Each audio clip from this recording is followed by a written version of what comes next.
హైదరాబాద్ లో రెచ్చిపోతున్న నేపాలీ గ్యాంగ్లు మలక్పేటలోని ఓ ఇంట్లో భారీ చోరీకి పాల్పడ్డారు. ఇంటి యజమానులు తీర్థయాత్రలకు వెళ్లడంతో చొరబడి బంగారం, వెండి, నగదు దోచుకెళ్లారు. 2 రోజుల క్రితమే ఓ రిటైర్డ్ ఆర్మీ అధికారి ఇంట్లో దోపిడీకి పాల్పడ్డ నేపాలీ గ్యాంగ్ ను అరెస్ట్ చేశారు. ఆ ఘటన మరవక ముందే మలక్పేటలో మరో నేపాలీ గ్యాంగ్ చోరీకి పాల్పడడం కలకలం రేపింది.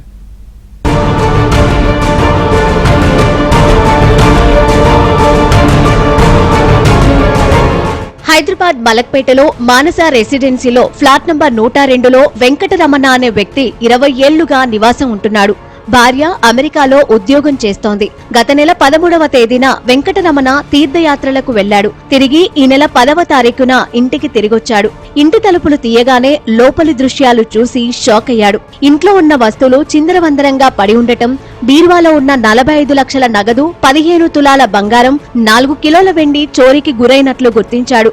దొంగతనం జరిగిన తర్వాత అదే అపార్ట్మెంట్ లో వాచ్మెన్ గా పనిచేస్తున్న నేపాల్ కు చెందిన భార్యాభర్తలిద్దరూ అర్జున్, నిర్మల కనబడకపోవడంతో వారే ఈ దొంగతనానికి పాల్పడినట్లు పోలీసులు అనుమానిస్తున్నారు. వెంకటరమణ ఇంటి వెనుక ఉన్న కిటికీ గ్రిల్ ను తొలగించి ఈ చోరీకి పాల్పడినట్లు పోలీసులు గుర్తించారు.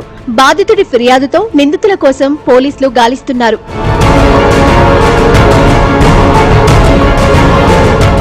హైదరాబాద్ కార్ఖానా పోలీస్ స్టేషన్ పరిధిలో గన్రాక్ ఎన్క్లేవ్ లో గత 15న రిటైర్డ్ కల్నల్ గిరి ఇంట్లో నేపాలీలు ఇదే తరహాలో దొంగతనం చేశారు. ఇంట్లో పనిచేయడానికి నేపాలీ దంపతులు కావాలని రాజ్బీర్ అనే కంపెనీని రిటైర్డ్ కల్నల్ సంప్రదించాడు.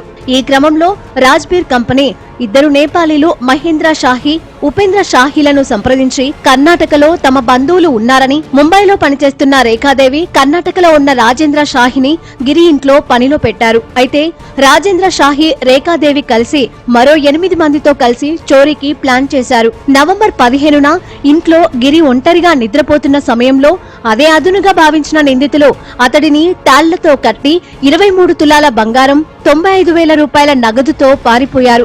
బాధితుడి ఫిర్యాదుతో నార్త్ జోన్ టాస్క్ ఫోర్స్ పోలీసులు ప్రత్యేక బృందాలుగా ఏర్పడి నెల రోజుల తర్వాత నిందితులను అరెస్టు చేసి 7 తులాల బంగారం, 10 లక్షల రూపాయల్ని రికవరీ చేశారు. వాడిప్పుడు మామూలుగా డబ్బులు లేవని పాపం అడుగుతూ ఉండేవాడు.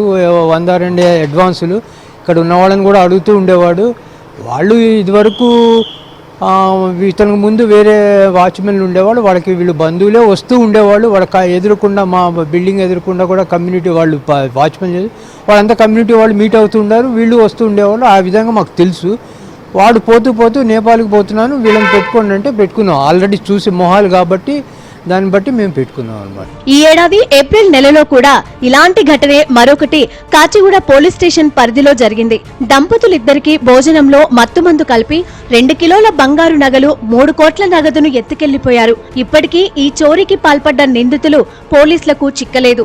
ఈ ఘటనలో బాధితుడైన వ్యాపారవేత్త హేమరాజు కొడుకు, కోడలు విదేశీ యాత్రకు వెళ్లడంతో ఇంట్లో భార్యాభర్తలు మాత్రమే ఉన్నారు.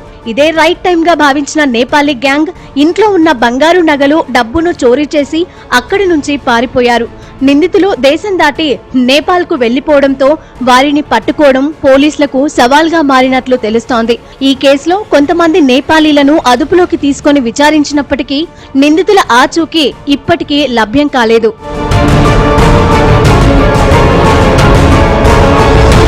ఇటీవలి కాలంలో హైదరాబాద్ లో నేపాలీ గ్యాంగులు వరుసగా ఇళ్లలో చోరీలకు పాల్పడుతున్న ఘటనలు నిత్యం చోటు చేసుకుంటున్నాయి. సిటీలో అపార్ట్మెంట్లలో నేపాలీలు వాచ్మెన్లుగా, కొన్ని ఇళ్లలో పని మనుషులుగా చేరుతున్నారు.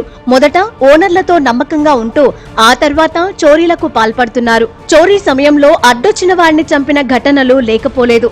బంగారం, వెండి ధరలు మార్కెట్లో ఎగిసిపడుతున్న నేపథ్యంలో ఏజెన్సీల సహాయంతో కొంతమంది ధనికుల ఇళ్లలో పనిలో చేరి యజమానుల ఇళ్లలోనే చోరీలకు పాల్పడుతున్నారు. వరుసగా జరుగుతున్న ఇలాంటి ఘటనలతో నేపాలీలను పనిలో పెట్టుకోవాలంటే నగరవాసులు హడలిపోతున్నారు.